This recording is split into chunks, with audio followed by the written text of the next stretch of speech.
Les travaux de la réunion extraordinaire du réseau des institutions nationales anticorruption d'Afrique centrale RINAC se sont achevés ce 24 janvier à Brazzaville.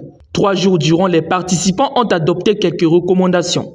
Accélérer le processus d'installation du réseau des institutions nationales anticorruption d'Afrique centrale conformément à l'organigramme décliné dans les textes fondateurs.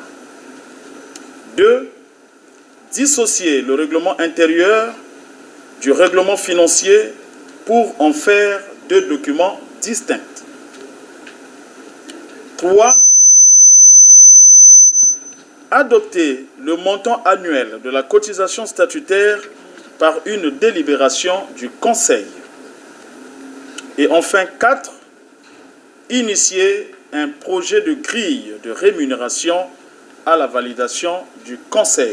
L'examen et l'adoption des textes fondateurs du RINAC ont été passés en revue par les experts, assortis de la volonté des dirigeants de cette institution sous-régionale de lutter contre la corruption en Afrique centrale. Nos experts qui ont pris part à ces assises, mon homologue et moi-même, pouvons nous en retourner dans nos foyers respectifs avec le sentiment d'une mission accomplie. En effet, les statuts, le règlement intérieur et financier et le code d'éthique et de déontologie du RINAC ont été enfin adoptés. Étape préalable à celle de prochaine et ultime de Libreville qui sera consacrée à l'opérationnalisation du RINAC.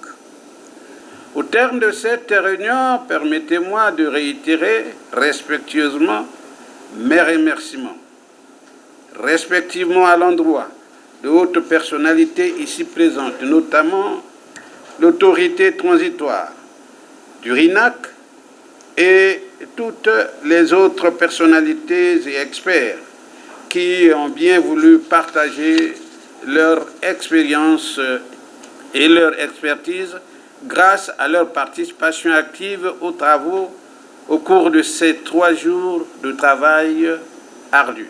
La rencontre de Brazzaville aura permis à cette organisation de se doter des textes nécessaires en vue de la mise en place définitive de ces instances dans un futur proche.